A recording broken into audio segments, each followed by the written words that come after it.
কোটি টাকা না কত কোটি টাকা দেবে, সো এটা জানি ভাই। একটু সময় লাগতেছে।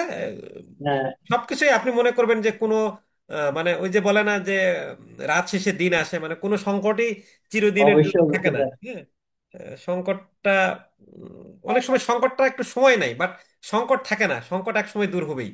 দূর হবে এটা হ্যাঁ, আর কি ওই স্যার। অতটুকু সময়ই আমাদের হচ্ছে হলো একটু ধৈর্য নিয়ে থাকতে হয়। এই ওই কিছু কিছু সময় আল্লাহ ধৈর্যের পরীক্ষা নাই, বুঝছেন? অবশ্যই অবশ্যই স্যার।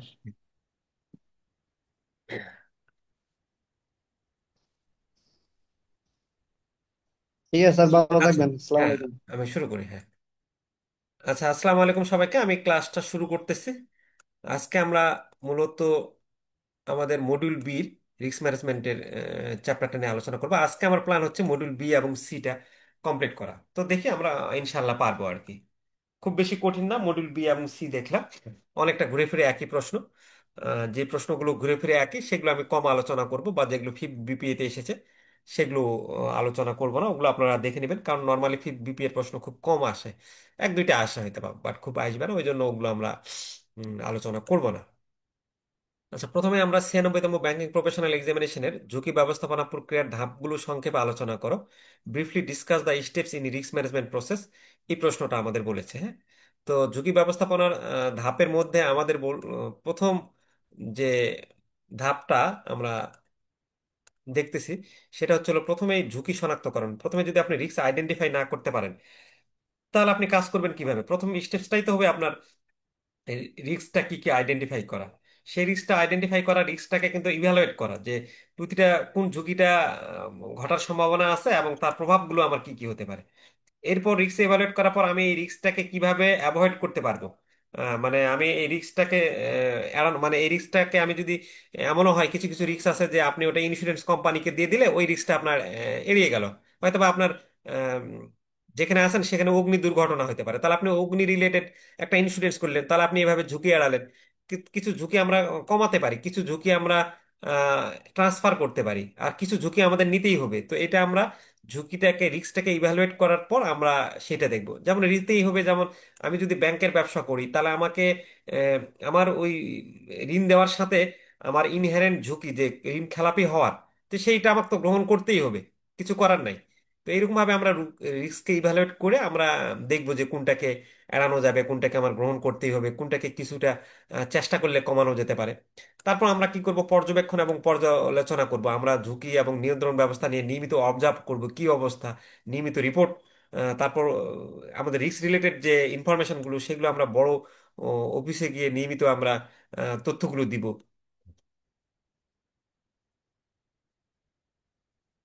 আচ্ছা, বাংলাদেশ ব্যাংকের নির্দেশিকা অনুসারে ব্যাংকিং ঝুঁকি চিহ্নিত করার উপায়গুলো আলোচনা করুন, বা ঝুঁকি চিহ্নিতকরণের পদ্ধতিগুলো আলোচনা করুন 98তম পিপিএতে।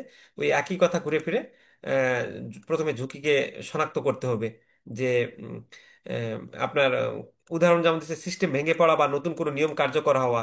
তারপর আমার ঝুঁকিটাকে বিশ্লেষণ করতে হবে, যে আমার যদি সাইবার আক্রমণ হয় তাহলে সাইবার আক্রমণের সম্ভাবনা এবং এর আর্থিক ক্ষতি মূল্যায়নের কি, এই রিস্কটা ঘটলে আমার কি কি এর প্রভাবটা পড়বে, আবার আমার ঋণ খেলাপি হলে আমার ব্যাংকে কি প্রভাব ফেলাতে পারে।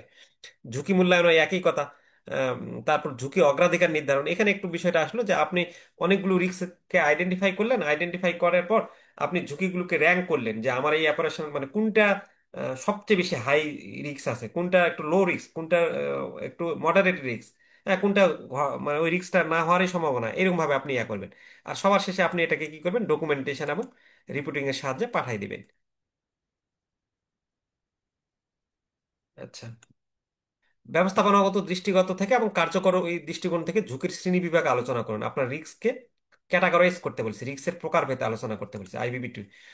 ম্যানেজারিয়াল দৃষ্টি থেকে কিছু রিস্কের আছে যেটা রিস্ক টু অ্যাভয়েড, এ ধরনের ঝুঁকির প্রভাব এবং সম্ভাবনা বেশি, এটা প্রতিষ্ঠান থেকে এইটা পুরোপুরি দূরে রাখা উচিত। যেমন আপনি বলছে যে প্রতারণামূলক বা যেই স্কিম অনুমোদিত নয় সেই স্কিমে আপনি বিনিয়োগ করবেন না। তারপর রিস্ক টু ট্রান্সফার, হস্তান্তরযোগ্য কিছু ঝুঁকি, এই ঝুঁকি অন্য পক্ষের উপর হস্তান্তর করা হয়, যেমন ইন্স্যুরেন্স বা আউটসোর্সিং এর মাধ্যমে। ওই যে আমরা বলতেছি যে আমি কি বলে, এই ঝুঁকিটা নিজে না নিয়ে ইন্স্যুরেন্স কোম্পানিকে দিলাম, আমার যে বিল্ডিং এর ভবনে উম, অগ্নি দুর্ঘটনা, বা আমার আম, একটা গুদাম আছে, গুদামে টাকে আমি ইন্স্যুরেন্স করে ফেললাম। ব্যবস্থাপনা ঝুঁকি, ম্যানেজেরিয়াল যেটা, এই ঝুঁকিগুলো গ্রহণযোগ্য। আমরা এই ঝুঁকিগুলো মানে নিজেরা নিব, কিন্তু নিয়মিত পর্যবেক্ষণ এবং নিয়ন্ত্রণের মাধ্যমে আমাদের এগুলো মোকাবেলা করতে পারি আমরা। যেমন আমরা ওই যে বললাম যে ঋণ খেলাপি ঝুঁকি আমাকে নিতেই হবে, তো এই ঋণ খেলাপি ঝুঁকিটা আমি কমাতে পারি কিভাবে? যে রেগুলারলি গ্রাহকের ক্রেডিট ইতিহাসটা যাচাই বাছাই করে। আর্থিক ঝুঁকি, ফিনান্সিয়াল রিস্ক ঝুঁকি বলে যেটা, ফিনান্সিয়াল রিস্ক ঝুঁকির মধ্যে আমরা ওই যে এর আগে পড়ছিলাম যে ঋণ ঝুঁকি, বাজার ঝুঁকি বা তরলতা ঝুঁকি। ওই যে কিছুক্ষণ আগে মাহমুদ আল হাসান ভাই বললো লিকুইডিটি যেটা ঝুঁকি, সেটাই তো আমাদের ফিনান্সিয়াল রিস্ক। তো এই ফিনান্সিয়াল রিস্কগুলো একটা রিস্ক হইতে পারে। তারপর নন ফাইন্যান্সিয়াল রিস্ক, যেটা ফিনান্সিয়াল না, অপারেশনগত রিস্ক। আমার আহ, শাখাটা পরিচালনা করতে গেলে আমার এমপ্লয়ীদের কারণে যে রিস্কটা উদ্ভূত হচ্ছে, আইনগত রিস্ক হইতে পারে। মানে আমি বাংলাদেশ ব্যাংক যে নিয়মগুলো দিয়েছে সেই নিয়মগুলো আমি মানতেছি না, আমাকে যে পরিমাণ পর্যাপ্ত মূলধন রাখতে বলছে সেই পরিমাণ পর্যাপ্ত আমি মূলধন রাখি নাই, তাহলে এই নিয়মগুলো না মানার কারণে বা আরো বাংলাদেশ ব্যাংকের বিভিন্ন সার্কুলার নিয়মগুলো না মানার কারণে আমার যে জরিমানা করতে হচ্ছে সেটা এক ধরনের রিস্ক হইতে পারে। নীতিমালা বা সুনামের কারণে উদ্ভূত ঝুঁকি, এই যে একটা আমার এই পর্যায়ে ইসলামী ব্যাংকগুলো হঠাৎ করে যে একটা মানে এখন গভর্নর এই ধরনের কথা বলার কারণে এই যে সুনামহানি হইলো, এবং এই সুনামহানির কারণে তারা একটা কি নন ফাইন্যান্সিয়াল রিস্কে পড়ে গেল আর কি। যেমন আমরা বলতে পারি ব্যাংকের সিস্টেমের ত্রুটি হলে এটা অপারেশনাল রিস্ক। যে আপনি একটা ব্যাংকের সিস্টেমের ত্রুটি হয়েছে, এই ত্রুটির কারণে আপনি এটিএম সেবাটা আপনি ধরে নেন গোটা বাংলাদেশে 4-5 দিন বন্ধ থেকে গেল, তাহলে এটা আপনার কি নন ফাইন্যান্সিয়াল রিস্ক হয়ে গেল না? আচ্ছা, ব্যাংকের বিভিন্ন ধরনের আর্থিক ঝুঁকিগুলো কি কি, ফিনান্সিয়াল রিস্কের মানে আপনার প্রকারভেদগুলো জানতে চাইছে, যেটা আইবিবি 3 পঞ্চম ব্যাংকিং প্রফেশনাল এক্সামিনেশন এসেছিল 98তম 96তম, অনেকবারই আসছে। খুব বেশি গুরুত্বপূর্ণ না, আমি এই জন্য মানে এবারের জন্য গুরুত্বপূর্ণ না, অবশ্যই গুরুত্বপূর্ণ প্রশ্ন, বাট এবারের জন্য খুব বেশি গুরুত্বপূর্ণ না, যেহেতু ফিফথে এসেছে। একবার আপনি দেখে রাখতে পারেন একটু, আমি এই জন্য একটু এটাকে খুব বেশি গুরুত্ব দিয়ে আপনাদের পড়াচ্ছি না। ঋণ ঝুঁকি, আপনি এটা তো ওই যে বুঝতেই পারলেন যে ঋণ গ্রহীতা ঋণ পরিশোধ দিতে ব্যর্থ হলে। বাজার ঝুঁকি, মার্কেট ঝুঁকি, ওই যে আমি বলছিলাম কি যে সুদের হার বাড়া কমার কারণে আপনার যে রিস্কটা হয়, যে সুদের হার বাড়া কমার কারণে কিন্তু আপনার আহ, ব্যবসা প্রতিষ্ঠানের লাভ বা লসের কিন্তু ইফেক্ট ফেলবে। লিকুইডিটি রিস্ক, এটা আপনারা তো এখন জানেনই, সুদের হার ঝুঁকি এটাও জানেনই। অপারেশনাল ঝুঁকি, অপারেশনাল ঝুঁকি মানে ওই যে আমরা বললাম যে অভ্যন্তরীণ ভুল, সিস্টেম ত্রুটি, বা এই যে কর্মীদের ভুলের কারণে, এই যে এটিএম সেবা ওইটা বলছে। বিধিনিষেধ বা আইনি ঝুঁকি, ওই যে যেটা আমি কিছুক্ষণ আগে বললাম যে আপনি আইন নীতিমালা নিয়ম না মানছেন না। সুনামের ঝুঁকি, এই যে আপনার সুনাম, এই যে নেতিবাচক সংবাদ বা গুজবের ফলে জনমত খারাপ হলে ক্ষতির ঝুঁকি। ওই যে নেতিবাচক মানে মিডিয়ারা একটা ঘটছে, একটা গভর্নর বলছেন, 10টা ওনারা সংবাদ প্রচার করে নেতিবাচক সংবাদের ফলে আপনার সুনামটা ঝুঁকিতে ফেলে দিল। আর সাইবার ঝুঁকি তখন কি, যে যখন হ্যাকিং, ডেটা চুরি বা ডিজিটাল নিরাপত্তা লঙ্ঘনের ঝুঁকি। ইভেন বাংলাদেশ ব্যাংকও আমাদের 5-10 বছর আগে আমাদের রিজার্ভ কি হ্যাকিং হয়ে গেল না, প্রায় কত হাজার ডলার আর কি। তো তাহলে ওটা কি ছিল? সাইবার ঝুঁকিই তো ছিল। তো এগুলো হলো non financial risk: operational risk, compliance risk, reputational risk, cyber security risk. আচ্ছা, ব্যাংকিং ঝুঁকি ব্যবস্থাপনার জন্য কেআরআই উন্নয়ন কেন গুরুত্বপূর্ণ? Why is the development of KRI is important for banking risk management, or why development of key risk indicator is important for banking? আচ্ছা, banking ঝুঁকি ব্যবস্থাপনায় কি রিস্ক ইন্ডিকেটর উন্নয়নের গুরুত্ব। প্রথমেই হচ্ছে হলো প্রাথমিক সতর্ক বার্তা দেয়। কেআরআই ঝুঁকি বড় আকার ধারণ করার আগে তা শনাক্ত করতে সহায়তা করে। আপনি যখন রিস্ক ইন্ডিকেটর ব্যবহার করবেন তখন আপনাকে সেটা কি প্রথমে সতর্কতা বার্তা দিবে যে ভাই এই যে ঋণ খেলাপের হার একটু একটু করে বাড়তেছে, আমরা আগে ভাগেই এটাকে কন্ট্রোল করার জন্য কিছু ব্যবস্থা নেই। সক্রিয় ঝুঁকি ব্যবস্থাপনায় সহায়ক, যে সময় মতো আমরা যদি পদক্ষেপ নেওয়ার মাধ্যমে কিন্তু ঝুঁকির প্রভাব কমাতে পারি। অপারেশনাল ঝুঁকির জন্য আমরা কর্মী ছাড়া হার পর্যবেক্ষণ করতে পারি। সঠিক সিদ্ধান্ত গ্রহণে আমাদের কি রিস্ক ইন্ডিকেটর সহায়তা করে কিন্তু, হ্যাঁ। ঝুঁকি পর্যবেক্ষণ উন্নত করে। আমরা যদি নিয়মিত কি রিস্ক ইন্ডিকেটর ট্র্যাক করি, হ্যাঁ, তাহলে আমার ঝুঁকিকে কিন্তু আমি একটা লিমিট পর্যায়ে রাখতে পারবো। কিছু না কিছু ঝুঁকি তো থাকবেই, বাট সেটাকে আমি অ্যাকসেপ্টেবল পর্যায়ে রাখতে পারবো। তারল্য অনুপাত, দৈনিক তারল্য ঝুঁকি কম বুঝতে সাহায্য করে। আমি ধরে নেন একটা বড় ধরনের লিকুইডিটি রেশিও মানে ক্রাইসিস আসার আগে আমি যদি তারল্য অনুপাতের মাধ্যমে দেখি যে প্রথমে কম কম আছে, তাহলে আমি তখন আগে থেকেই বুঝতে পারবো যে আমার সামনে বড় ধরনের লিকুইডিটি ক্রাইসিস আসতে পারে। তাহলে আমি এটা কিন্তু একটা কিছু ব্যবস্থা নেই, দরকার হলে আমি ঋণ দেওয়াটা কমাই দিই। নিয়ন্ত্রক সংস্থার নির্দেশনা প্রণয়নে সহায়ক, এটি প্রমাণ করে যে ব্যাংক খুব গুরুত্বপূর্ণ ঝুঁকির উপর নিয়মিত নজরদারি করছে। উদাহরণ ব্যাসেল 3 এর অধীনে ক্যাপিটাল এবং লিকুইডিটির জন্য কেআরআই প্রয়োজন হয়।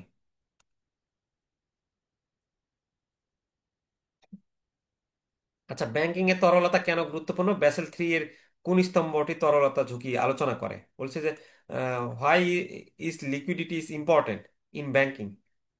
তো লিকুইডিটি তো খুবই গুরুত্বপূর্ণ, এটা আপনি তো জানেন। লিকুইডিটি ছাড়া মানে একটা ব্যবসা প্রতিষ্ঠান ঠিক মতো চলতেই পারবে না। যদি মূল এআই হচ্ছে হলো লিকুইডিটি, যদি ব্যাংক টাকাই না দিতে পারে তাহলে তো তখন ক্লায়েন্টের যে মুহূর্তে যত টাকা লাগতেছে তাহলে তো সেটার উপর একটা আতঙ্ক থাকবে, তখন মানুষ সেখানে আর টাকা রাখতে চাইবে না।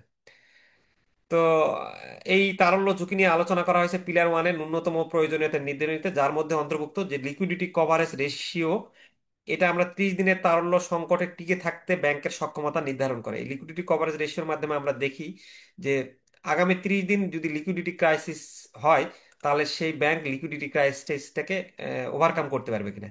নেট স্টেবল ফান্ডিং রেশিও দীর্ঘমেয়াদী স্থিতিশীল অর্থায়ন এটা নিশ্চয়তা করে, নিশ্চিত করে। আচ্ছা, আর্থিক নয় এমন ঝুঁকির কারণগুলো ব্যাংকিং ব্যবসাকে কিভাবে প্রভাবিত করে? এটা হলো আইবিপিএস বিফোর ফিফথ বিপিএতে আপনার আসে, এটা একটু রিডিং পড়ে নেবেন। ওই যেগুলো আলোচনা করলাম সেগুলোই পড়লেই পারবেন আর কি, যেহেতু ফিফথ বিপিএতে আসে আমি আলোচনা করলাম না। Discuss different tools or types and techniques of risk assessment. হ্যাঁ, রিস্ক অ্যাসেসমেন্টের জন্য বিভিন্ন ধরনের টুলস এবং টাইপস গুলো বা কৌশলগুলো আলোচনা করতে বলছে।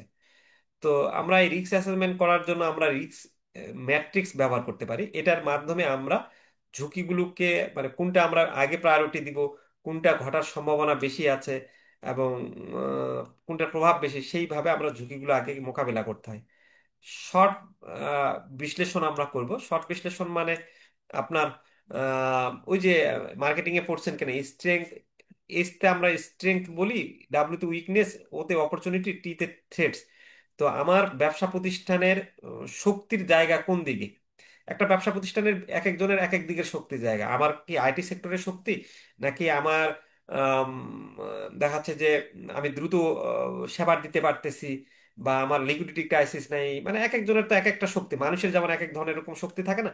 তারপর দুর্বলতা, প্রতিটা মানুষেরই কিন্তু দুর্বলতা আছে, সেরকম ব্যবসা প্রতিষ্ঠানেরও কিন্তু আম, দুর্বলতা আছে। তার দুর্বলতার দিক কোনগুলো, তার সামনে অপরচুনিটিস গুলো কি কি আসতেছে। হুম বাজারে তো এক একটা সময় এক এক রকম অপরচুনিটিস থাকে, এবং এই অপরচুনিটিস গুলো নিতে গেলে আমার চ্যালেঞ্জ গুলো কি কি, আমার হুমকি গুলো কি কি, সেভাবেই এটা বিবেচনা করা হয় শর্ট বিশ্লেষণে। সিনারিও অ্যানালাইসিস বিভিন্ন কল্পিত পরিস্থিতির সম্ভাব্য প্রভাব বিশ্লেষণ করে, যেমন সাইবার আক্রমণে ব্যাংকের কার্যক্রমে প্রভাব মূল্যায়ন।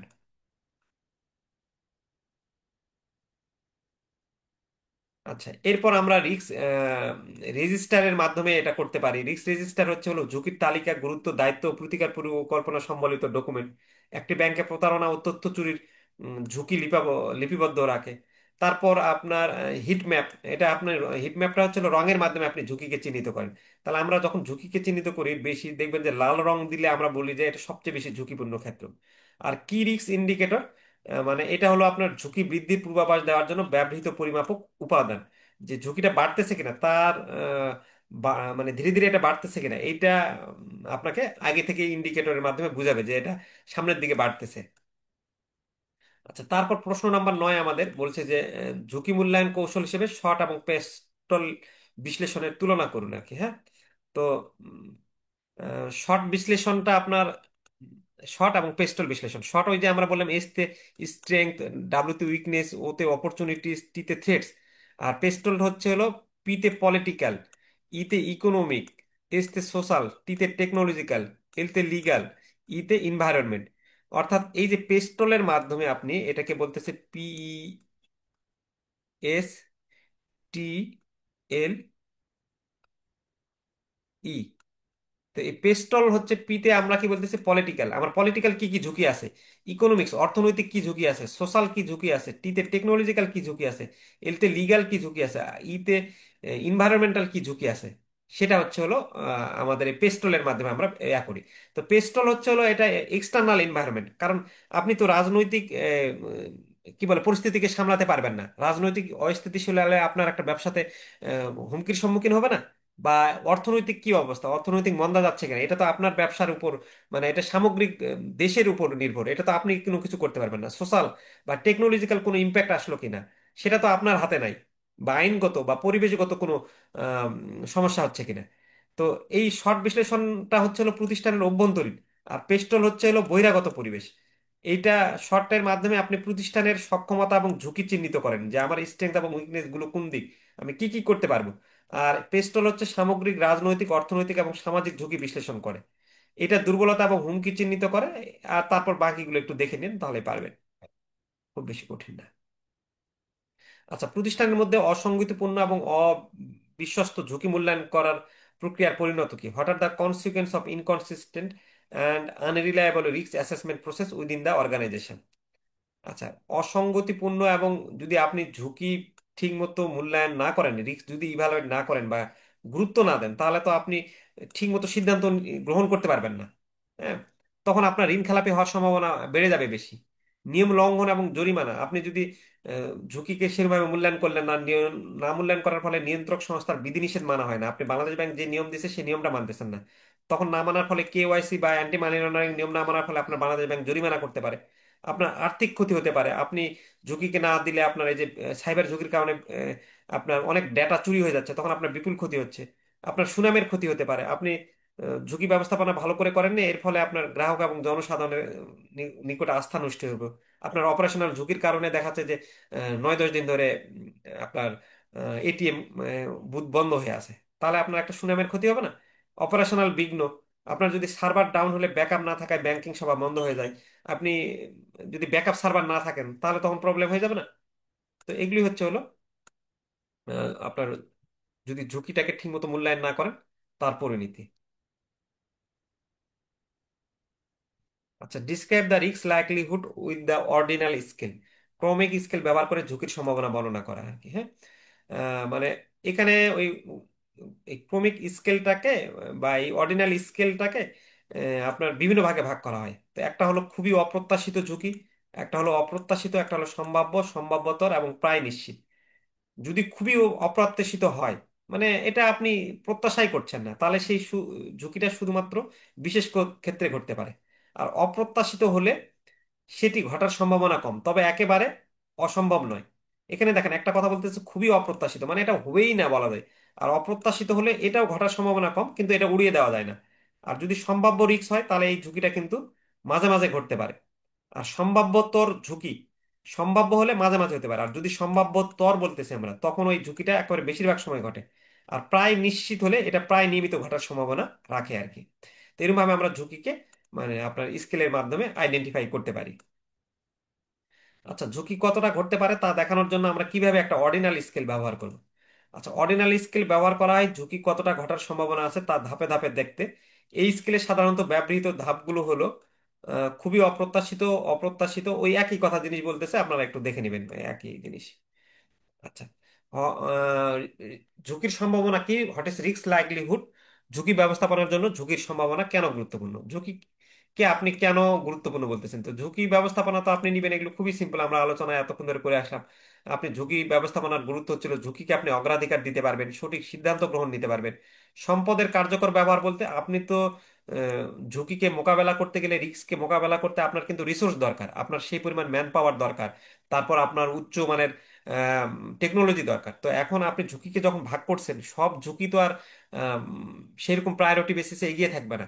তাহলে আপনি কোন ঝুঁকির জন্য মানে তাকে কিরকম সম্পদ বরাদ্দ দিবেন, কিরকম টাকা বরাদ্দ দিবেন, সেটা হচ্ছে হলো সম্পদের কার্যকর ব্যবহার। প্রস্তুতি ও পরিকল্পনা, আপনার ঝুঁকি ঘটার আগে আপনি প্রতিকারমূলক পদক্ষেপ নিতে পারবেন, ঝুঁকি মানচিত্র এবং বিশ্লেষণ করতে পারবেন। ঝুঁকি মানচিত্র এবং বিশ্লেষণের মাধ্যমে আপনি ওই যে রিস্ক হিট ম্যাপ তৈরি করেন, প্রতিষ্ঠানের মোট ঝুঁকি আপনার পরিস্থিতি বুঝতে সহায়ক হবে এটা। এগুলি হচ্ছে হলো ঝুঁকি ব্যবস্থাপনার গুরুত্ব।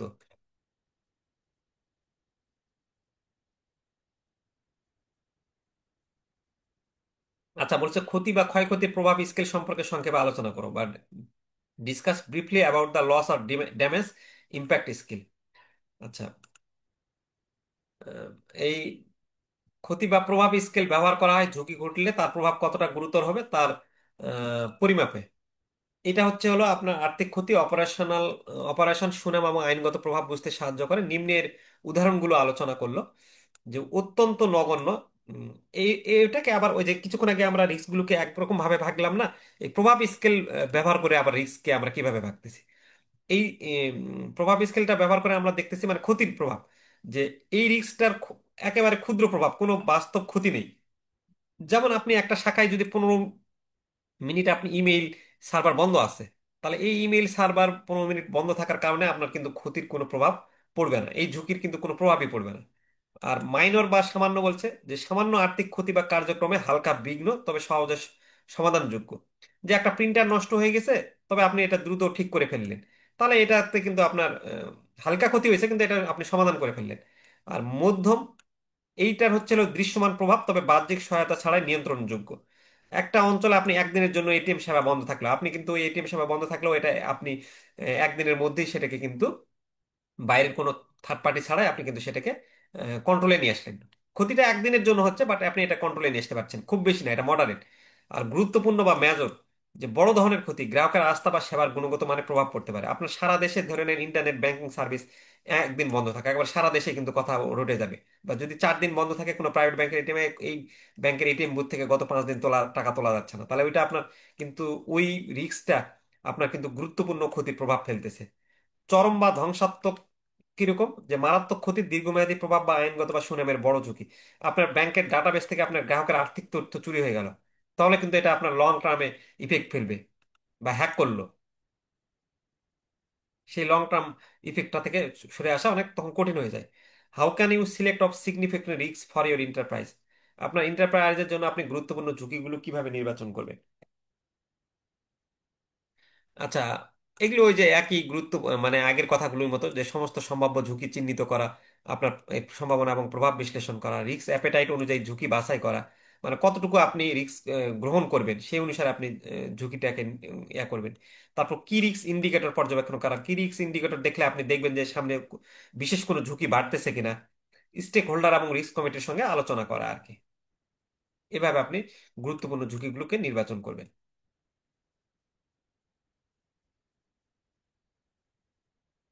আচ্ছা, এখানে আর 15 পরে আমি যাকে দিয়েছিলাম আমি এটা খেয়াল করি নাই, ও সম্ভবত আপনার মডিউল সিটা কমপ্লিট করে নাই। হ্যাঁ, তো আমি এখন আপনার পিডিএফ 15 পর থেকে তাহলে এটা পিডিএফ দেখে আপনাদের এটা পড়াই দিচ্ছি।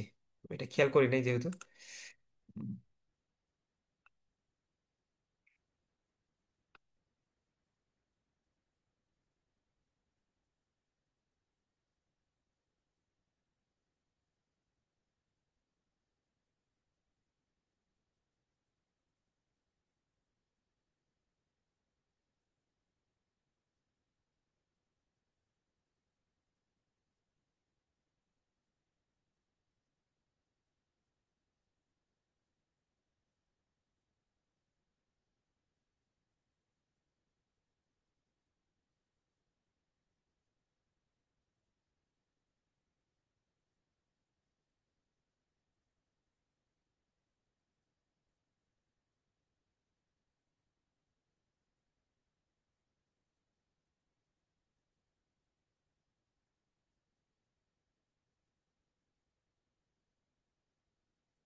আচ্ছা, পিডিএফটা দেখা যাচ্ছে কিনা একটু বলবেন একজন।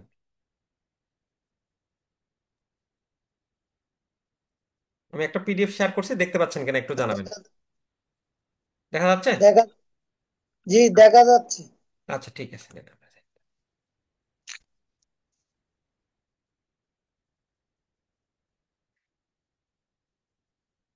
আচ্ছা, এরপরে আপনাকে বলছে যে উম, আমরা ওই যে 15 নাম্বার বললাম, প্রশ্নটা পড়লাম, আমরা এন্টারপ্রাইজের জন্য গুরুত্বপূর্ণ ঝুঁকিগুলো আপনি কিভাবে নির্বাচন করবেন।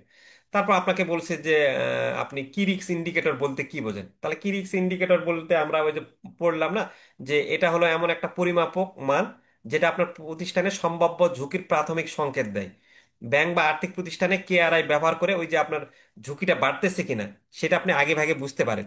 এই সূচকগুলো সাধারণত নির্দিষ্ট তথ্য বা প্রবণতার উপর ভিত্তি করে তৈরি হয়।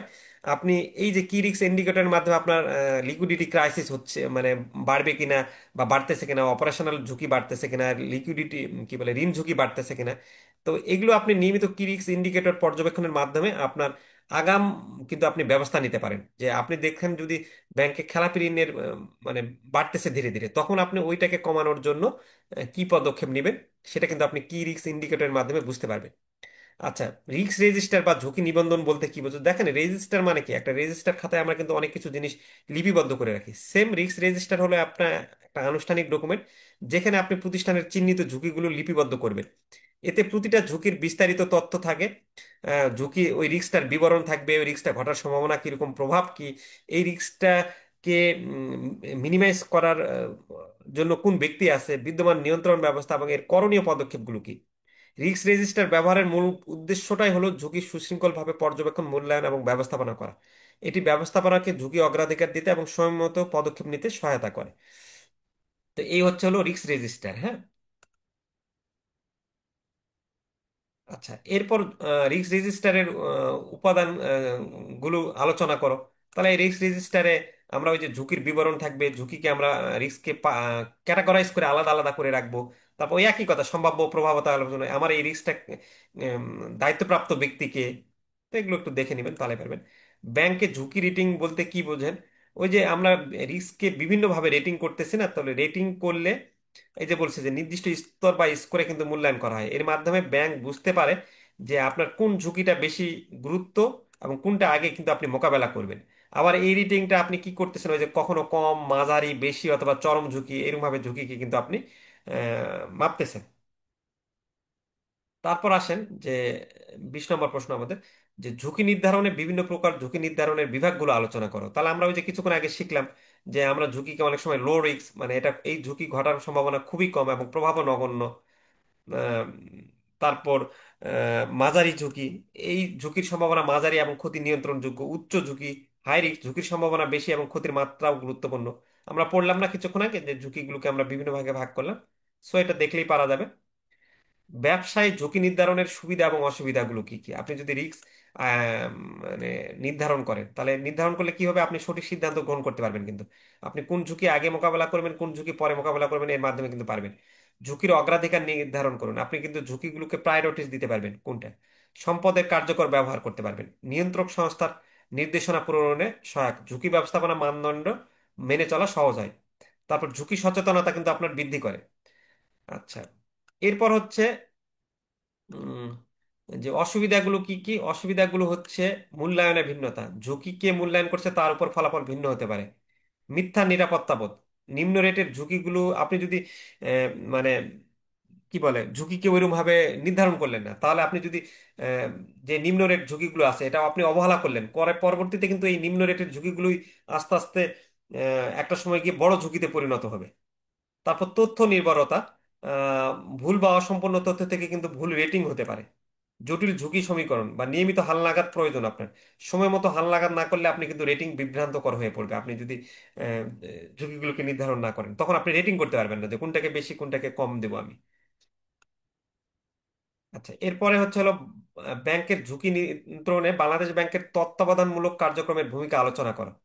তাহলে এই যে ব্যাংকের যে ঝুঁকি কন্ট্রোল করবে, তাহলে বাংলাদেশ যে সুপারভাইজ করে বাংলাদেশ ব্যাংক, তার ভূমিকাটা কি হতে পারে? তাহলে বাংলাদেশ ব্যাংকের তদারকি কার্যক্রমের ভূমিকাটা হতে পারে ঝুঁকি ভিত্তিক তদারকি, আরবিএস। বাংলাদেশ ব্যাংক প্রতিটা ব্যাংকের ঝুঁকির মাত্রা অনুযায়ী তদারকি করবে। সে হঠাৎ করে অন সাইট এবং অফ সাইট পরিদর্শন করবে। মাঝে মধ্যে সে সরাসরি অফিসে গিয়ে পরিদর্শন করবে, করে দেখবে যে সেখানে কোনো আর্থিক বা পরিচালনাগত দুর্বলতা আছে কিনা। বা অফসাইট বলতে সে রিপোর্ট গুলো নিয়ে কিন্তু বিভিন্ন ধরনের রিপোর্ট পাঠাতে বলে না, রিপোর্টের মাধ্যমে আপনাকে সে পর্যবেক্ষণ করবে। নির্দেশনা ও সার্কুলার প্রদান, সে লিকুইডিটি ক্রাইসিস সহ আপনার ঋণ ক্রাইসিস সহ বিভিন্ন ঝুঁকি নিয়ন্ত্রণে কিন্তু নিয়মিত নির্দেশনা দেয়। এই যে যে ব্যাংকগুলোতে সংকট পড়ছে সেই ব্যাংকগুলোকে সে কি বিভিন্ন ধরনের তাদের জন্য নির্দেশনা এবং বিভিন্ন ধরনের সার্কুলার সে করতেছে না। তারপর স্ট্রেস টেস্ট ও রিপোর্টিং, ব্যাংকগুলোকে ঝুঁকি সহনশীলতা যাচাইয়ের জন্য আমরা স্ট্রেস টেস্ট এবং রিপোর্ট করতে হয়। কমপ্লায়েন্স নিশ্চিত করা, বাংলাদেশ ব্যাংক আইনের সঠিক প্রয়োগ নিশ্চিত করে এবং ঝুঁকি ব্যবস্থাপনায় ব্যর্থ হলে ব্যবস্থা নেয়। আচ্ছা, ঝুঁকি বৈচিত্র্য বা রিস্ক ডাইভার্সিফিকেশন কি? রিস্ক ডাইভার্সিফিকেশন মানে ব্যবসাতে বলে যে সবসময় রিস্ক ডাইভার্সিফিকেশন করবেন। ডাইভার্সিফিকেশন বলতে বোঝাচ্ছে, ধরে নেন আপনার কাছে 1 কোটি টাকা আছে। এখন এই 1 কোটি টাকা দিয়ে আপনাকে বলা হয় যে, একটা ফিনান্সের কথা আছে যে don't put your all ইগস in one basket. অর্থাৎ এই 1 কোটি টাকা আপনি একটা ব্যবসাতে না খাটায় 1 কোটি টাকা আপনি 5টা বা 6টা ব্যবসাতে খাটান। 20 লাখ করে ধরে নেন 5টা ব্যবসাতে খাটান। তাহলে কি হবে তখন আপনার? 5টা ব্যবসাতে খাটালে যদি কোনো একটা ব্যবসা মানে খারাপ যায়, আরেকটা ব্যবসা প্রফিট হলে সেটা কিন্তু আপনার রিস্কটা ভাগ হয়ে যাবে। বাট আপনি যদি একটা ব্যবসাতে খাটান এই 1 কোটি টাকা, তখন কিন্তু ওই একটা ব্যবসাতে খাটানোর কারণে ওই একটা ব্যবসাতে যদি মানে লস হয়, তখন আপনার পুরো টাকাটাই কিন্তু হুমকির সম্মুখীন হয়ে যাচ্ছে। তখন রিস্কটা ভাগ হচ্ছে না। এটাই হলো রিস্ক ডাইভার্সিফিকেশন। যে আপনার এই যে আপনার এটা ব্যাংকের ক্ষেত্রে কি হতে পারে? ব্যাংকের ক্ষেত্রে হতে পারে যে, যেমন বলছে যে আপনি শুধুমাত্র আপনার লোনটা কৃষি সেক্টরে দিবেন না, আপনি লোনটা কৃষি, শিল্প এবং বাণিজ্য সেক্টরে সব খাতেই দেন আপনি। আপনার কাছে 1 কোটি টাকা আছে, এই 1 কোটি টাকা আপনি শুধু কৃষি সেক্টরে দিলে তো তখন আপনার কৃষি সেক্টরে এনপিএল বেড়ে গেল, তখন কিন্তু আপনার সমস্যা। কিন্তু আপনি যদি 3টা সেক্টরে দিতেন, তাহলে কোনোটা একটা হয়তো বা পারফর্ম করবে, কোনোটা একটু খারাপ করবে।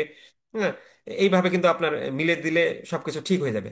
বাট একটা সেক্টরে দিলে ঝুঁকিটা বেশি থাকে যাবে। যদি ওইটা কলাপস করে বা ওটাতে সবাই আর ঋণ দিচ্ছে, কি বলে, আপনার ঋণ পরিশোধ করছে না, তাহলে আপনার বড় সমস্যায় পড়ে যাবে। তো এইভাবে রিস্কটাকে ডাইভার্সিফাইড করতে পারে। আচ্ছা, রিস্ক ডাইভার্সিফাইড করলে কি সুবিধা? এই যে আলটিমেটলি আপনি যখন রিস্ক ডাইভার্সিফাইড করবেন, আপনার মোট ঝুঁকি হ্রাস হবে, আর্থিক স্থিতিশীলতা বৃদ্ধি হবে। এই যে কোনো একটা পণ্য বা বাজার খারাপ করলে আপনি অন্য খাত থেকে আয় চলতে পারবেন। খাত ভিত্তিক সংকট থেকে রক্ষা করে। একটা নির্দিষ্ট খাত ক্ষতি হলে অন্য খাতের লাভ সেটা কিন্তু এই যে ভারসাম্য করতে পারে। সম্পদের সঠিক বন্টন নিশ্চিত করে, মানে এক জায়গায় সব বন্টন না করে আপনি 1 কোটি টাকাটা বিভিন্ন জায়গায় বন্টন করে দিলেন। ব্যবসার সম্প্রসারণের সুযোগ বাড়ায়। আচ্ছা, এখানে বলছে যে রিস্ক ঝুঁকি বৈচিত্র্যের মাধ্যমে পদ্ধতিগত ঝুঁকি হ্রাস করা যায় না, ব্যাখ্যা করুন। মানে রিস্ক আইডেন্টিফিকেশন, রিস্ক ডাইভার্সিফিকেশনের মাধ্যমে কিছু ঝুঁকি আছে যেটাকে আপনি, আমরা এখানে জানলাম কি যে রিস্ক ডাইভার্সিফাই করলে আমার ঝুঁকি হ্রাস পাবে, কিন্তু ওরা বলতেছে যে আপনি ঠিক আছে রিস্ক ডাইভার্সিফিকেশন করলেন, কিন্তু এমন কিছু কিছু ঝুঁকি আছে যেগুলো আপনি রিস্ক মানে ডাইভার্সিফিকেশন করলেও আপনি ওইটাকে এড়াতে পারবেন না। যেমন ধরে নেন রাজনৈতিক ঝুঁকি, যেটা রাজনৈতিক যে অস্থিরতা।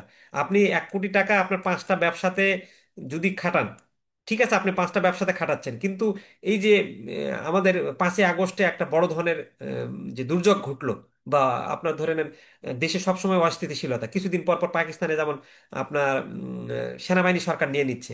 তাহলে এই যে ওখানে যদি কেউ ব্যবসা করতে যায়, আপনি যতই আপনার টাকাটা বিভিন্ন ব্যবসাতে খাটান, তো এই রাজনৈতিক ঝুঁকিটাকে কি আপনি নিয়ন্ত্রণে নিয়ে আসতে পারবেন? বা আপনার এই যে মুদ্রাস্ফীতি বা সুদের হার পরিবর্তন। তাহলে ওটাই বলতেছে যে রিস্ক ডাইভার্সিফিকেশনের মাধ্যমে আপনার পদ্ধতিগত ঝুঁকি হ্রাস আপনি করতে পারবেন না, কিন্তু কিছু কিছু ওই যেগুলো বলছে আনসিস্টেমেটিক রিস্ক আপনি কমাতে পারবেন। বৈচিত্র্যগত শুধুমাত্র কিছু আনসিস্টেমেটিক রিস্ক বিশেষ খাত বা প্রতিষ্ঠানের ঝুঁকি কমাতে পারে। কিন্তু সিস্টেমেটিক রিস্ক হলো পদ্ধতিগত, মানে সিস্টেমেটিক রিস্ক যেটা বাইরের রিস্ক, যেটা আপনার সবার সঙ্গে একসঙ্গে পড়ে, সেটাকে আপনি কমাতে পারবেন না। এই যে বৈশ্বিক আর্থিক সংকটের সময় আহ, যদি বিশ্বে মন্দা বিরাজ করে, তাহলে আপনি এটা আটকাতে পারবেন? এটা তো আপনার নিয়ন্ত্রণে নাই। সেক্ষেত্রে আপনার বিভিন্ন খাতে বিনিয়োগ ছড়িয়ে থাকলেও সব ব্যাংকই ক্ষতির মুখে পড়বে। আচ্ছা, তো এই ছিল আমাদের মডিউল বির। এখানে কিছু শর্ট নোটস দেওয়া আছে, এই শর্ট নোটস গুলো খুব বেশি আহ, জটিল না। আমরা যে জিনিসগুলো আলোচনা করলাম এর মধ্যেই এগুলো চলে আসে। কিছু শর্ট নোটসের উত্তর অলরেডি আছে, আর যেগুলো আমরা আলোচনা করলাম এগুলো আপনারা রিডিং দেখলেই পারবেন। যদি কারো কোনো সমস্যা হয় পড়ার পরও আমাদের এটা জানাবেন। আমরা এখন আপনাদের মডিউল সিতে চলে যাই।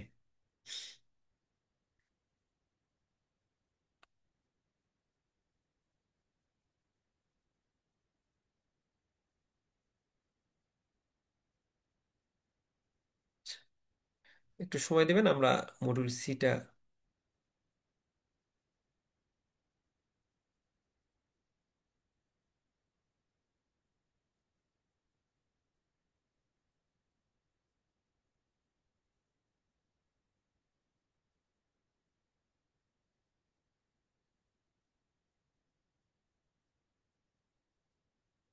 মডিউল সিটা দেখা যাচ্ছে কিনা একটু বলেন স্লাইডটা।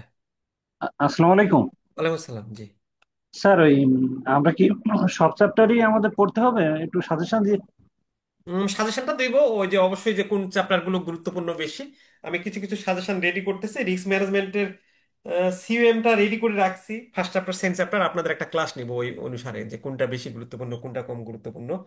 টিইপি মানে ফার্স্ট চ্যাপ্টারটা কমপ্লিট হয়েছে, সেকেন্ড চ্যাপ্টারটা আমি করে ফেলবো। সাজেশনের উপরে একটা ক্লাস নেবেন, তাই? হ্যাঁ মানে এই দুই তিনটা করে ক্লাস নিব আপনাদের, 10-12 মিনিটের করে সবাইকে নিয়েই ক্লাস নিব। ওটাকে ওখানে একটু দিক নির্দেশনা দিব যে কোনগুলো বেশি গুরুত্ব কোনগুলো কম। আর মেইনলি ও, মাথায় রাখেন যে প্রথম দুই তিনটা চ্যাপ্টার প্রতিটা সাবজেক্টের জন্যই মানে সবচেয়ে বেশি গুরুত্বপূর্ণ। প্রথম দুই তিনটা চ্যাপ্টার থেকে মানে ইজিলি দুই তিনটা সেট আসেই, প্রথম দুই তিনটা চ্যাপ্টার পড়তে হয়ই আর কি। তো এখানে যেহেতু এবিসি পড়াচ্ছি, এবিসিটা আপাতত পড়েন, এটা তো খুব বেশি কঠিন না। প্রথমেই আমরা মানে যদি একবারে শর্ট করে ফেলি প্রথমেই, তাহলে তো পরে আপনি আরো বিপদে পড়ে যাবেন। ওটা শর্টটা শেষের দিকে করা ভালো। কিন্তু আপনি এই যে লেকচারগুলো শুনতেছেন বা ইয়া করছেন, তখন আপনার যেটা হবে যে যদি একটা আনকমন প্রশ্নও আসে, বা এই যে একবার শুনলেন তারপর পরে একবার দেখলেন, তখন কিন্তু আপনি ওই প্রশ্নগুলো মানে আপনার ইয়া থেকে লিখতে পারবেন। আর শর্ট সাজেশন করে দিব কোন চ্যাপ্টারগুলোকে বেশি গুরুত্ব দিবেন কোন চ্যাপ্টারগুলোকে কম গুরুত্ব দিবেন, ওটা আর একটু কিছুদিন পরে দেই। কারণ এখনই আবার ওটা করে দিলে আপনি ওই অনুসারে পড়তে গেলে তখন পরে আবার পরীক্ষায় যদি একটু ক্রিয়েটিভ প্রশ্ন করে তখন আবার একটু কঠিন হয়ে যাবে। বাট মাথায় রাখেন যে প্রথম দুই তিনটা চ্যাপ্টার প্রতিটারই খুব গুরুত্বপূর্ণ। আহ, আর স্যার এই যে একটা জিনিস বলি যে বিগত বছরের যে প্রশ্নগুলো এবং আইবিবি টেক্সট বইয়ের যে নাম্বারগুলো দেওয়া আছে সেগুলো বেশি গুরুত্বপূর্ণ। আর আমি একটা অ্যানালাইসিস করার পর আরো ভালো মতো বলতে পারবো, এটা নিয়ে আমাকে একটু বসতে হবে। তো 1-2 ঘন্টা আমি সময় দিব আজকে বা কালকে, এটা এই সপ্তাহের মধ্যেই আমি এবিসি বা এবির একটা আপনাদের দিক নির্দেশনা দিয়ে দিব আবার পার্সোনালি, যে কোনগুলো বেশি গুরুত্ব দিয়ে পড়বেন। স্যার আপনার বইয়ে যে আপনার ওই যে আমি বাংলা মিডিয়াম নিছি, হুম। সেখানে ধরেন অনেকটা 5টা পয়েন্ট বা 4টা পয়েন্ট, 6টা পয়েন্ট এগুলো লিখলেই হবে নাকি? মানে এত আচ্ছা, শর্ট শর্ট করে পরীক্ষার হলে লিখলে আপনি শোনেন, পরীক্ষার হলে দেখাচ্ছে যে আপনার এক একটা সেটে 4টা করে প্রশ্ন থাকে, হ্যাঁ। তো আপনার 3 ঘন্টায় কিন্তু আপনার সবগুলো লিখতে হবে। তারপর এগুলো আপনি যখন পড়তেছেন, এই 5টা পয়েন্টই আপনি যখন লিখবেন তখন 1-2 লাইন কিন্তু বড় বড় করে যখন মানে আপনার নিজের নলেজ এই যে শুনতেছেন, তখন কিন্তু 1 লাইন বা 2 লাইন করে তখন কিন্তু এটা বড় হয়ে যাবে। তখন স্বাভাবিকভাবে ওই মার্কসের অনুসারে ইনশাল্লাহ এর বাইরে আর লেখার কিছু দরকার নেই, কিন্তু আপনাকে ফুল অ্যান্সারটা করতে হবে। মেইন কথা হচ্ছে পরীক্ষাতে অবশ্যই ফুল না অ্যান্সারটা এমনি করে আসতে হবে। 5টা করে পয়েন্ট দিলেও হবে তাই না? হ্যাঁ, 5টা করে পাঁচটা পয়েন্ট ওখানে তো মোট আপনি তো হ্যাঁ, 15টা ওখানে দিতে তো হবে আর কি, এই আপনি জন্য। পয়েন্ট তো 4 মার্কসের উপরে থাকে না। আপনি 5টা পয়েন্টের আগে আপনি একটা ভূমিকা লিখবেন, তারপর একটা উপসংহার দিয়ে দিবেন আপনার মতন করে টানবেন, তাহলে তো আপনার 60টা পয়েন্ট হয়ে যাচ্ছে কিন্তু। জি জি আপনি প্রতিটা প্রশ্নের এতে একটা ভূমিকা লিখলেন আপনার মতন করে, যখন এগুলো আপনার জানা হয়ে গেল তখন তো ওই আলোকে আপনার একটা ভূমিকা লেখা ব্যাপার না। জি। আর এটা আলোচনা শুনছেন, তারপর এটা যখন আপনি পড়ে ফেলবেন ওভারঅল বইটা, তারপর আপনারা তো নিজেরাও কি বলে ব্যাংকের বিভিন্ন ট্রেনিং করছেন, ব্যাংকিং নলেজ আছে, এই সাবজেক্টটা তো অনেকটা ব্যাংকিং নলেজের। প্রতিটা সাবজেক্টই দেখবেন সেকেন্ড পার্টের আপনাদের কিন্তু ব্যাংকের নলেজের উপর আছে। তো সেই নলেজগুলো থেকেও তো আপনি এতদিন ধরে ব্যাংকে আছেন, তখন ওখান থেকেও কিছু লেখা বাইরে হয়ে আসবে না? আসবে তো অবশ্যই। আর এইখানে এই 5টা দিলেও তো আপনার এমনি তো ধরেন 6 থেকে ধরেন এমনি 5টা পয়েন্ট দিলেও তো 4 বা 3 তো দিবে, 3 দিলে তো পাস করা সম্ভব। হ্যাঁ হ্যাঁ, আপনি ওই যে অঙ্ক যদি পারেন, আপনি যদি 100 মার্কসের অ্যান্সার করে আসতে পারেন, আবার আপনি যদি শর্ট নোটস গুলো অ্যান্সার করেন, হ্যাঁ, ওখানে আপনার শর্ট নোটসে প্রায় 20 মার্কস চলে যাচ্ছে। সো ওইভাবে দিয়ে আপনি মানে আপনাদের যেন প্যারা মানে আর 10টা পয়েন্টও দেওয়া যেত, তো 10টা পয়েন্ট দিলে তো আপনার প্যারা আরো অনেক হয়ে যেত। আমরা কি হয় আলটিমেটলি ছোটবেলাতেও আপনি দেখতেন যে 8-9টা পয়েন্ট পারলেও পড়ে থাকলেও কিন্তু পরীক্ষা হলে গিয়ে মনে থাকতো না এতগুলো। ওই জি। লিখতামই আমরা 5-6টা পয়েন্ট, এই 5টা করে পয়েন্ট যখন আপনি ভূমিকা উপসংহার এবং শর্ট নোটস পরীক্ষার হলের একটা টেম্পারের আপনি মাথায় রাখবেন যে আমি সময় বন্টন করে যেভাবে হোক আমার এটা 3 ঘন্টার মধ্যে আমি যেন ফুল অ্যান্সার করে আসতে পারি। আর ফুল অ্যান্সার বলতে 100% কমন তো কখনো পরীক্ষাতে আসে না, এটা বলাটা আমার পক্ষেও মিথ্যা বলা না হবে। আপনি এটা কখনো 85, আসবে না। হ্যাঁ, 85 হয়তো বা কমন হবে, আমি যেভাবেই দেই না কেন, আমি 200 পেজ বা 300 পেজের বেশি দিয়ে বরং আপনার মাথা আরো বেশি মানে গরম ঘাবড়ে হয়ে যাবে। যায়। হ্যাঁ, ওই 200 পেজ দিলেও আমি আপনি যতই দিক ওরা ওই 85-এর উপরে নিয়ে যেতে পারবে না। কারণ ওরা এমন কিছু প্রশ্ন করবে ওখানে আপনার কনসেপচুয়াল প্রশ্ন হোক বা কিছু। ক্রিয়েটিভিটি, হ্যাঁ হ্যাঁ। তো ক্রিয়েটিভিটি ওই আপনি দিতে এই হবে। 76 পেজের মধ্যেই যদি এই নলেজটা মাথায় রাখতে পারেন, ওই বাকি 15-20 মার্কস আপনি কিন্তু কভার করে ফেলতে পারবেন। আর ওই যে মানে ধরেন ওইগুলো তো কিছু কিছু সামঞ্জস্যপূর্ণ, একটা থেকে আরেকটা বানিয়ে লেখা যায়, ওর হ্যাঁ সবগুলা হ্যাঁ হ্যাঁ, ধারণা থাকলে। একটা এটা পয়েন্ট আরেকটাতে ঢোকানো যাবে। ঢুকানো যাবে, হ্যাঁ। এবং আমি এই যে আমি তো এগুলো মানে যত বেশি কাজ করতেছি তত বেশি তো ইয়া হবে সামনের বারে এটাতে। ধরে নেন আমি বুঝতে পারতেছি কি যে এই প্রশ্নটার অ্যান্সার মানে দুই তিনটা প্রশ্ন মিলে একটা অ্যান্সার হয়ে যাবে, তখন আমি এই দুই হ্যাঁ তিনটা একটা। প্রশ্ন কিন্তু আপনাকে ঢুকাই দিয়ে ধরে নেন পাঁচটার জায়গায় আরো 7টা পয়েন্ট করে দিলাম। আর দুই তিনটা প্রশ্ন মানে এটা তো টিচার হিসেবে আমরা বুঝতে পারি, বাট প্রথমবার কাজ করতে গেলে তো যত দ্বিতীয়বারে যাব আরো ডেভেলপ হবে। যেমন আমরা ফার্স্ট কিন্তু পার্টের তো বই এবার। সহজ আছে আপনার এটা লেখাটা, খুব মানে খুবই সুন্দর, মানে যেগুলা জিস্ট জিনিস গুলা চলে আসছে কিন্তু এখানে। হুম। আমি এর আগেও পরীক্ষা দিছি আরো, হুম। কিন্তু পাস হয় নাই। তো প্রচুর লেখালেখি করতাম। এখন না এবার চিন্তা করতেছি ফুল আনসার করব ভালো করি, মানে শর্ট শর্ট করে ফুল আনসার করে আসবো। অনেক সময় 90 আনসার করি, পরে শুধু পয়েন্ট দিয়ে এসে পড়ি 10 নম্বর, পরে দেখা যাচ্ছে পাস দেয় না আর কি। না না, ওটা ওই যে আমরা টিচার যখন খাতা দেখি তখন হচ্ছে ফুল অ্যান্সার করলে মানে একটা প্রশ্ন খুব ভালো লিখলাম, আমি খুব ভালো লিখলেও আমার কিন্তু একটা বার আছে, আমি 6-এর মধ্যে আমি 4 দিব না। এটা কিন্তু টিচাররা আমরা একটা মাথায় সেন্ডেল করি যে খুব ভালো হলেও আমি 5-এর উপরে যাব না। আর প্রফেশনাল পরীক্ষা ওরা একটু মার্কস কমই দিবে, ওরা ওই 6-এর না, মধ্যে 4 দিবে। 4-এর উপরে তো আর দেয় না, ছয় হ্যাঁ চার, থেকে তো হ্যাঁ, 4-এর হ্যাঁ উপরে দিবে 4-এর না। উপরে দিবে না। তাহলে আমি যতই ভালো লিখে ওইটা ওখানে এত বেশি সময় নষ্ট করে ফেললাম, পরের দিকে এসে আমার 3-4টা প্রশ্ন বা আমি 10-15 মার্কস খুবই বাজে একটা অবস্থায় লিখলাম। কিন্তু ওইটা যদি আমি একটু নর্মাল করে যদি পয়েন্ট দিয়ে সেন্টেন্স করে আমি লিখে আসতাম, তাহলে ওখানেও কিন্তু আমার একটা টিচার নাম্বার দিত। যখন একদমই শুধু খালি আমি পয়েন্ট লিখে আসতেছি তখন তো আমাকে একটা মার্কস আর ওইভাবে দিবে না। তো চেষ্টা করবেন যে ওভারঅল সবগুলোই যেন ভালো হয়। আর ইনশাল্লাহ এবার ভালো হবে। আমি ওই যে অঙ্কটা যদি আপনাদের সহজ হয় একটা অঙ্ক ক্লাস নিব। এবার আবার অঙ্ক আসবে না বুঝছেন, এবার বড় জোর আপনার ওই যে এবার নর্মালি অঙ্ক আসবে না, আসবে কি ওই আপনার কেস স্টাডি আসতে পারে যদি আসে আর কি। আচ্ছা না দেখা আসে যাক, দেখা যাক আমরা, ওরা তো প্রতিবারই দেয়, আমরা তো তারপর আসবে কি না আসবে ওইটা প্রিপারেশন আমরা প্রিপারেশন নিব। ওই অঙ্ক যদি, অঙ্ক তার খুব জটিল না, একটা ক্লাসে ওই অঙ্কটা বোঝানো হয়ে যাবে।